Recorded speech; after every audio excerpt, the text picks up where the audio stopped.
Alright, I'm just gonna try to wrap this up. So, yeah. Basically, I was at that one, so May.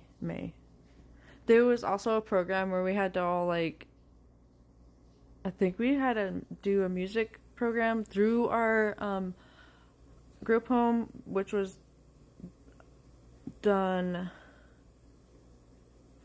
in honor of the Masonics or whatever that actually funded that place, which is kind of weird because if you know about the secret government group elite things, yeah, that's what they were.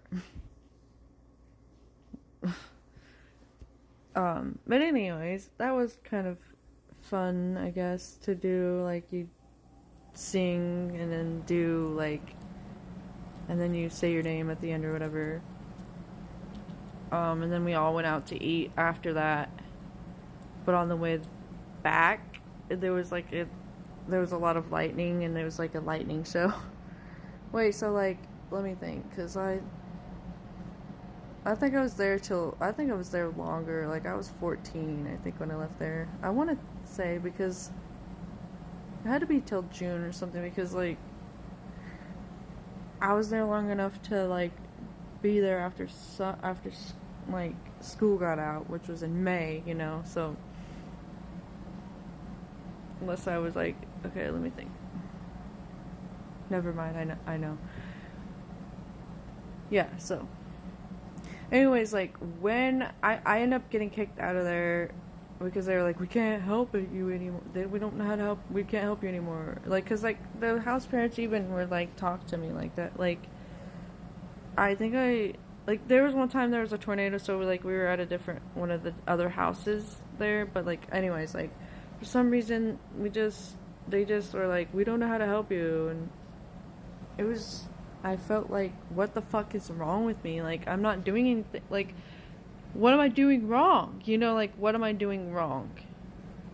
Everybody else is like having outbursts or whatever. Like, they're acting out more, and I don't understand what I was doing wrong. So, like, then my mom came to get me because my ex-stepmother and dad were like, well, we don't want her. We don't want her back here. So then I stayed with my mom. I was there all summer. And that's when I had my first boyfriend. He was like 18. And my mom and my mom's side of the family are racist, so like I had to hide it from them. They're not like like I didn't know if she would get mad, and I was only 14. So I had to hide it from them because he was Mexican/Native American. He was a May Gemini. It turns out he was probably cheating on me and stuff. Anyways, like, he's 18, dude. Like, what was I doing with him? And I think he was trying to get me to have sex with him, but I was like, I'm only 14. I haven't even had my first monthly yet, so I don't know. I was so fucking terrified. But back, I'm trying to think. When I went to my mom's, like, she started me on this therapy that she was trying to get me on like a year before, and they just wouldn't. My dad and ex stepmother just wouldn't go for it, and it's called. Well, now it's called, what is it called? Neurofeedback, but back then it was called biofeedback. They hook your brain, like they stick these patches on your head on various places, and you're hooked up to a computer so that they can correct your brain waves. And and it helped me. I think it helped me a lot. But that's also when they found out I was autistic, because they sent my brainwaves down to California, and they were able to read them and say, yeah, you have autism. But they called it Asperger's then, which is a very incorrect, fucked up term. So I am just autistic. I'm not high functioning or whatever, you know, like, I'm probably like a level 1. I believe that's what it would be termed as, but yeah, so like that helped me. I would go like I'm not sure if it's once a month or once a week or something like that. I think maybe once a month or I don't know, it doesn't matter. But if during the time I would just like read or color or something to like just something to where like I wasn't something that I enjoyed, you know. And so like afterwards I would be really sleepy. I'd be really really sleepy because it's like correcting your brain waves, you know. Like I don't know. I mean it seemed to help me. So like if I didn't have that, I wonder how bad I would have been. But like what's funny is like I saw a comment on a video here about BPD, and I think I saw somebody say, and they said it used to be called reactive attachment disorder, and I was like, wait, my ex stepmother had a fucking book about raising a child with that reactive attachment disorder, and I'm just like, I didn't think I had that. And then so like it's like, but if it's renamed BPD, borderline personality disorder, then and if you knew about it, bitch, why did you make it worse? Why did you like she thought I couldn't connect to people? Like you didn't even try. Every time I would try to connect to you, you would become abusive. So like what am I supposed to do? You're the one who can't connect to people properly. Like so like yeah, basically that's why I've been struggling with abandonment like that, because I'm used to like, okay, like when I get comfortable, okay, here you go, you have to leave now, you know, basically when I start feeling safe. So that's what would happen. And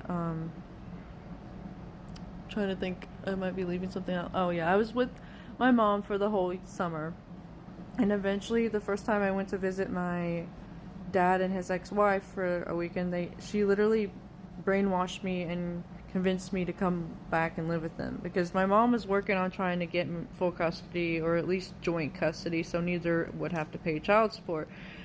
And before she could finish that, they convinced me to move back. And of course the person that she was dating at the time was mad at me, and she's like, don't blame her, they're the ones that fucking brainwashed her and to moving back. It's not her fault. Like I was only 14. So yeah, and then the real hella bad abuse started too. Like it was just like, I mean, like I don't think I got spanked as much, but yeah, she enjoyed finding reasons for me to get spanked. It's like she enjoyed being like, just wait till your dad gets home, type shit like that or whatever.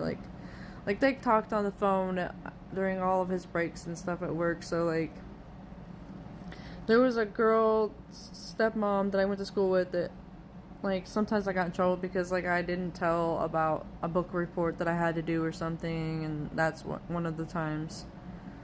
And yeah, okay, I got in trouble for it, like I should have, but like not in the right way.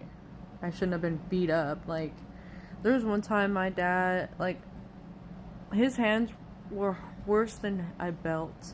One time his hands literally left bruises on my ass and he didn't believe me. And another time he like drug me down, like we lived in a 2-story house and my room was upstairs. He dragged me down the stairs by my fucking throat. And even my ex stepmother was like screaming his name, stop, you're hurting her. And like it was just, yeah, so that's just a bit about my story, like more of my story and why I struggle so hard with like being abused and being close to people and feeling like I'm gonna get abandoned. So yeah, that's what